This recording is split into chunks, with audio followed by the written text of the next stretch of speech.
Well, hello there. My name is Blade, and I'm a little scared to open my laptop and edit this review after watching this movie.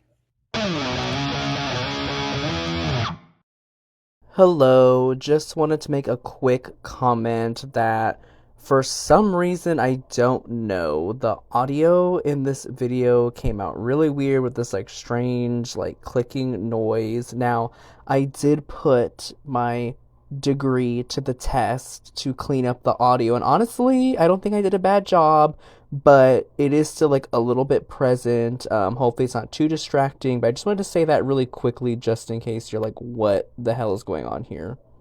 So, today I will be reviewing Undertone, a new horror movie from A24. For some reason, I thought it premiered at the Sundance Film Festival, but it actually was at Fantasia. I don't know where I got Sundance for. I was kind of confused on that because I was like, wow, this is coming out like really soon after Sundance, but it was not. It was all the way back last year in the summer, but it is a new horror movie from A24. I think pretty much the first horror movie of the year. Like there's been other horror movies that have come out in the year so far, but this is the first more set on being spooky one, if that makes sense. This is going to be a bit more of a brief review today. After watching it, I don't feel the need to do a spoilers section. I'm gonna purely just be talking about it spoiler free, so you can watch this whole review and you won't be spoiled by anything. I'm also not gonna lie, I've had a very taxing couple of days, a mentally taxing couple of days for me, so I am feeling a little bit lower energy than normal, but I still really wanted to get this review out there. So, I mean, I should be fine to do this. I'm just warning you if I'm not as like fun and like animated and stuff. I'm just a little like taking a chill pill. So, Undertone is about a podcast host covering spooky content moves back home to care for her dying mother. When sent recordings of a pregnant couple's paranormal encounters, she discovers their story parallels hers, each tape pushing her towards madness. So, this movie is very much tapping into, like, honestly, I think a wave of movies we've been seeing more recently in theaters that taps into, like, internet horror. Now, when I say internet horror, I don't just mean movies that relate to the internet. We've had that before. We've had like the fear.coms and stuff like that, or even as awful as it was, like the Slender Man movie. But when I'm saying internet horrors, what I mean is we're finally seeing a wave of movies that are taking horror that was very specific to the internet and interpreting it into film. Like we're getting the Backrooms movie in 2 months. We've had like Skinamarink that kind of brought analog horror type of video style to a film. Like we're starting to see a lot of what I imagine, I don't know, but I'd imagine is a lot of younger filmmakers coming onto the scene bringing that type of internet flavor of horror to the big screen. But how did I feel about it?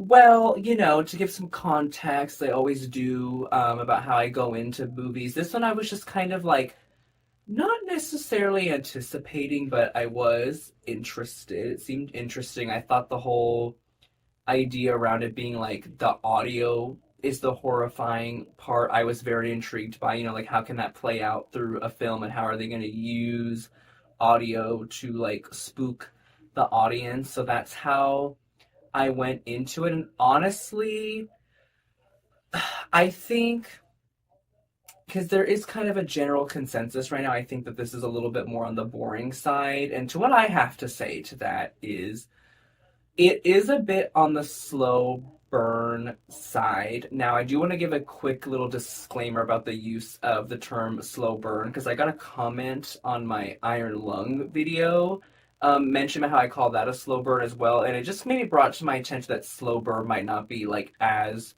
universally like used as I might think it is because they thought that I meant that it was boring. Slow burn really refers more to horror movies that just aren't like super like fast moving and like throwing jump scares at you or having like a super exciting plot. Like I'm not saying that they're boring or bad. It's just movies that move a bit more slow. They're usually more on the atmospheric side. They usually feel a bit more eerie. They're not necessarily focused on like being exciting and terrifying at all times. You know, you can think of something like a lot of Oz Perkins movies, so like Longlegs, The Black Coat's Daughter, like things like that. So I do have to agree that this movie is a bit on the slower side, but I don't necessarily think it's bad. I just think don't go in there expecting to like jump scares or be expecting like to be like nervous and sitting on the edge of your seat like every couple of seconds. Now I will say with that being said, it does, I don't know if intentionally or not, it might have just been the filmmaking style. It does set up a lot of scares that don't really like come to fruition. So that is a little bit of annoying, and if you're seeking that type of thing out, that might be a problem for you. But yeah, I don't necessarily find it 100% like boring, but it does move at a slower pace. I don't have problems with movies like that. I just can't imagine that with the way things are now. People might have a problem with that. You know, there is a brain rot epidemic, if you will. Well, yes. Now, that being said, though, I will say this movie does really pick up at the end. The last like 15 minutes, I think, are like genuinely nightmare fuel.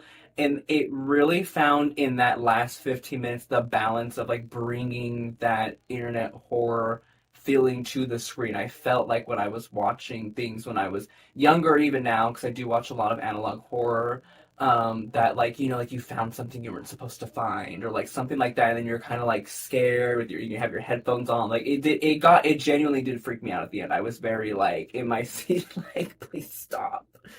Furthermore, I really think they also did their homework on internet horror and just things in other elements in the movie, like the podcasting as well. I feel like the filmmakers really did their homework because there was a couple of references that, even though I think they slightly tweaked them so they weren't referencing like the actual thing, I understood what they were referencing. Like they mentioned something about a girl who was like found in a water duct or something. I can't remember the proper word right now, but she was found like a water well, and I think a lot of us are familiar with that story.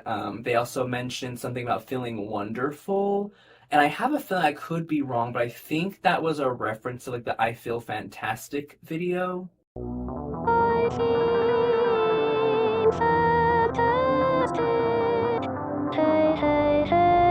And they also did a really good job of like the main actress really sounded like a podcast host, and the way their podcast kind of operated for the most part felt very authentic to podcasting for the most part. There was some of it that was a little bit like annoying to me because it didn't feel the most real in how a podcast would function or be like taped, but I let that go because I was like, this is a movie, like, you know, it can't be 100% accurate, but as somebody who took a podcasting class, if I liked it, I enjoyed that. So my biggest takeaway, honestly, and my last comment is, I just think this movie needed to be structured a little bit differently, and that would honestly pick up like the boring comments, or sorry, that would help take away some of that like prolongedness and like lack of anything happening type of feeling that some people might be feeling, because this movie very much felt like an analog horror in the sense that it was like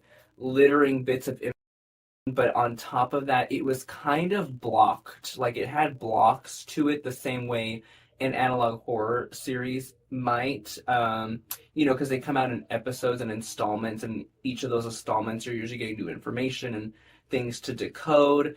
My only issue with that is in a movie that can work, but in this specific film, I think they needed to pivot to it not being like blocked out. I think this movie would have maybe worked a little bit better if it was only like two podcasting sessions or just like a one night. I thought it was gonna be like a one night movie going into it. I'm really surprised that it was, and I think that would have honestly really like umphed up not only the antics and the story, but it would have created a better atmosphere as well, because we would have been grounded in that the whole time. So I think that's really the only like big criticism I have it, because I don't find it as bad as some people minor as boring, but I think something that they could have brought in is just streamlining it to where it was just kind of one feeling the whole time, and not saying like staying at one level, but just keeping it in that one atmosphere, because every time we like stop and cut to black, we stop and it just, it would have been better if that tension and everything just kept rolling and building, especially because that last 15 minutes was so like whoa, that it would have really punched a lot harder, I think. So those are my thoughts, comments, points, critiques on Undertone. I actually quite like what this film is doing. I would just maybe have liked it to be structured a bit differently, like I just said. But I like what this film is doing. I'm really liking this wave of horror we're getting, where like analog horror is coming to film and the big screen, and we're also just getting, I think younger filmmakers are bringing in that new perspective and new flavor. I'm very excited to see it, very excited to see where it goes. But as for now, that's all we have. So I will see you in the next one.